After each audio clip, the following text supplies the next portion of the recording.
coordinates those rights to the charter rights. So it's sort of a very unhappy, caused a lot of grief in the Canadian Supreme Court. They don't know how to reconcile these provisions. The United States, the sort of earliest, first modern constitutional polity, decided in a sense not to deal with natives at all. There's only two brief mentions of Indians in the Constitution of the United States. The first mention is when they were dealing with big fish, big kettle of fish, called getting the South to join the Union originally. Forget about them leaving later. But joining the Union originally, they had to deal with what's called apportionment of the national legislature. The deal that was made to bring the agrarian South into the United States was to count slaves, black slaves, 3/5 of a person. That gave the South increased representation in the national legislature, the Congress, right?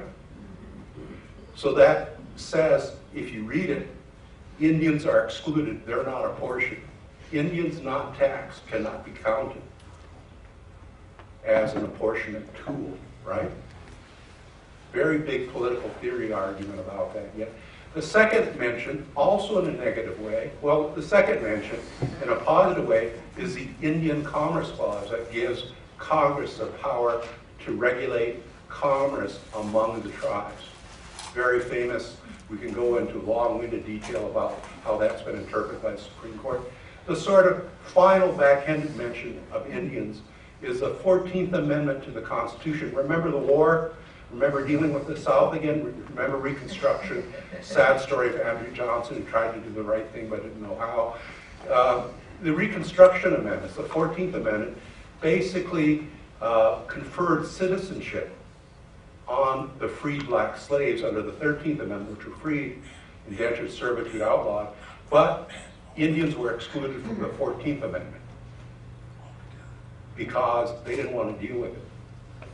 So Indians all along the way have been mentioned mostly in negative ways by the U.S. Constitution, and still the way it is. Indian rights, as I say, qua Indians don't derive from the Constitution. Their rights come from somewhere else. Some people say natural law, some people say ether, some people say Aboriginal rights, but they don't come from the Constitution. So it's always been a very equivocal relationship. The Montana Constitution, and this is, as far as I know, please correct me if I'm wrong, Montana is the only state that has a constitution, that has something like Article 10. And if you take a look at the legislative history of Article 10, the vote on that provision was 82-1. 82-1. And the one person that objected, the dissenter, had what might be a pretty persuasive argument. He didn't want to create what he called a special relationship. This has always been a sort of code word for fear that Indian people were being set off from other citizens. Very similar debate in Canada. A lot of the folks that want to revoke the status of First Nation call them citizens plus. And that's sort of using a pejorative way to say they're citizens, but they're more than citizens. So, Danna, would you comment briefly about what are the ways that you think about constitutions are seen as tools of sovereignty? Usually they're seen in part aspirational, usually in part practical. But they're basically an effort to express what's best in the character of a people. They call it a living document. They call it an evolving document. It seems to fit the temper of the times and the character of the people as the people grow up. Are Indians ever allowed to grow up under constitutions? Are tribal constitutions, are they perpetual wards, as they've always been, or will they stay that way forever? Are the tribal constitution tools of sovereignty so that will help them grow? Is Article 10, state constitution, a tool of sovereignty that will bring the Indians along so eventually they'll shed wardship? Objection, compound question.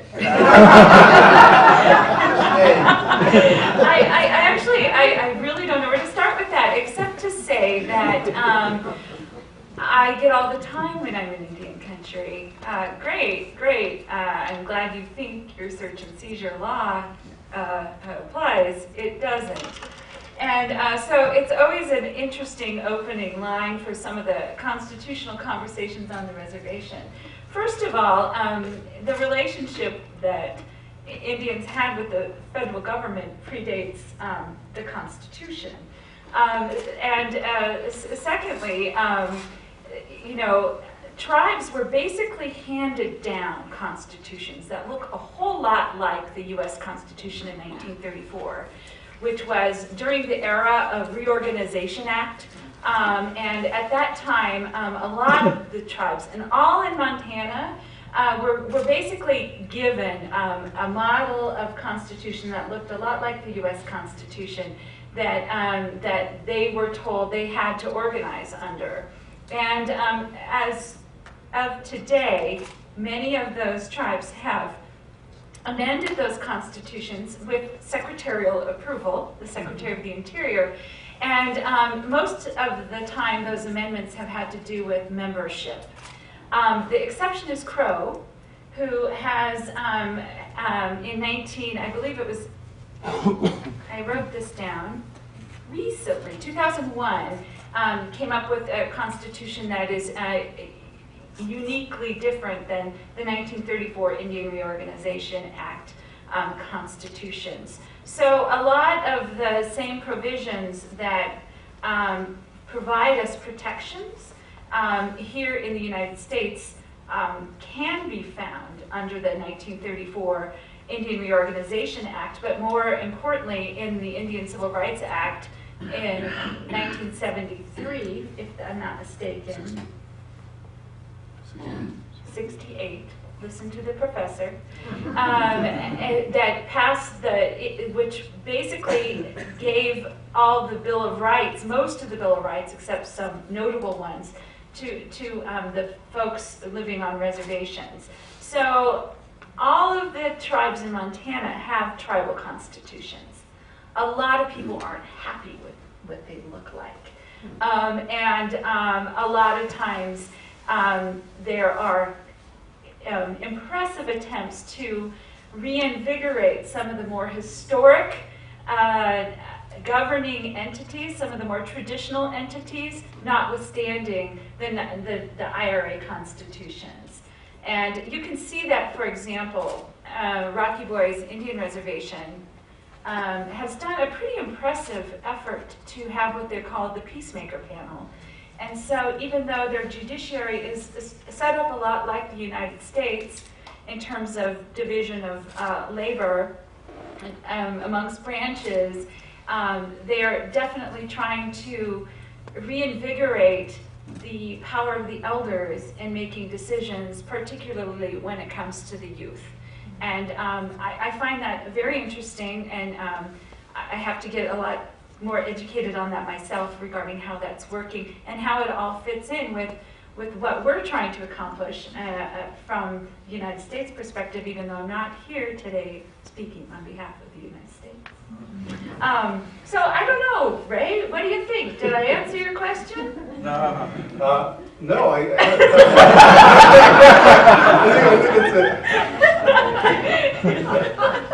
think there's always two schools of thought, and Danna, you know this as well. There's a view of thought about constitutions, and it's not just a personal viewpoint. It's a question of whether constitutions are confining or liberating. There's a different school of thought that constitutions are liberating. There's another school of thought that they're confining. And one of the great arguments, of course, now is how do you read the Constitution? Scalia may read it differently than Mr. DeHood or others, but he sees it as a problem of containment, that you can't have a departure from what the founders thought about in the Federalist Papers, and that's the sort of confining theory, is that we have to be careful. And then you have a liberating theory, is that constitutions should be alive. They should grow. They should evolve and meet the needs of the people. You don't have cell phones, you don't have internet. How can you expect a 200-plus-year-old constitution to be alive in those situations, say for search and seizure law, say for privacy rights? There isn't even a privacy right explicitly in the U.S. Constitution, it's inferred. So I think one of the challenges for being a Native person is, first of all, the vast bulk of your rights as a Native person derive outside of the Constitution, so there's nothing you can point to that says you got these rights. They're there down in black and white. You see the Federalist Papers explaining that, right? Or Mr. Wayne Hood explaining that right here since he was there. And I think that's an interesting problem, is that if Indians or if Native peoples don't have those rights, and now our modern theories are constitutionally based rights, that's all you get as a citizen, as a political bargain, if you will. Then where do the rights begin and end for Indians? And that's an endless puzzle to the U.S. Supreme Court. I failed to mention the Maoris. And the Maoris are an interesting group. I had a chance to visit with the Maoris, teach at Maori school for a while. And the Maoris, at least some of the more conservative people, say there are no Maoris. Just like there are no Indians. There are no Maoris. This is a missionary creation, an administrative concept taken over by the British Crown. And instead there's different tribes of iwis. And they don't exist as the Maori. The Maori is a political tool for the New Zealand government now. And it's interesting because the policy of New Zealand is biculturalism. There are quite a bit more Maoris than there are Indians in the United States. They're about 11-12% of the population. Their solution is to incorporate them as a political force, not as a racial force, not as wards, but as a politically representative part of the body politic. There's seats reserved in the parliament for Maoris. There's a Maori party.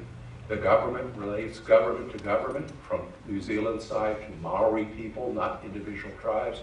So there's a conscious effort to create a bicultural society, unlike our society, for example, or unlike Canada, or unlike Australia. It's not very successful because you change from conservative liberal governments in New Zealand and they change attitudes towards the Maori. So I think that's part of the story. And maybe if it's all right, and I'd like to consult with both of you first, should we open it up to questions? Remember, we're going to be tested on those 101 questions. We're not going to get them. I have a question. I have heard that the Iroquois Nation had provided some of the language for our U.S. Constitution. Can you tell us a little bit about that? You're going to get us into a big argument. I bet Jeff Rentz is still here. There are some people that say Ben Franklin, at some straight point, said the Iroquois, he said something in a backhanded way, and please correct me because I'm a no constitutional scholar. He said something in a backhanded way. He said, damn it, that's the way he spoke back then. Why can't we agree? Look at the Iroquois were able to agree to a federal system. Why can't we agree? We spent so darn much time battling over so many things, bringing in the agrarian South, whether we should have a Bill of Rights. A lot of the conservatives said we don't need a Bill of Rights. That shows mistrust of the government, as if we don't have that sometimes. So I don't know whether this is an urban legend or whether there's truth. All I can say is the Iroquois are downright convinced they're the folks that created the federal system for the U.S. I have a question for Danna. How did the Native Constitutions come to be written? Did you elect delegates? Did the Native people involved get to vote? How did it happen? Sure, and before 1934, when the Indian Reorganization Act was passed in Congress, and the idea was, let's give them a template to work with, it had to be approved by the Indian people by a vote of the people.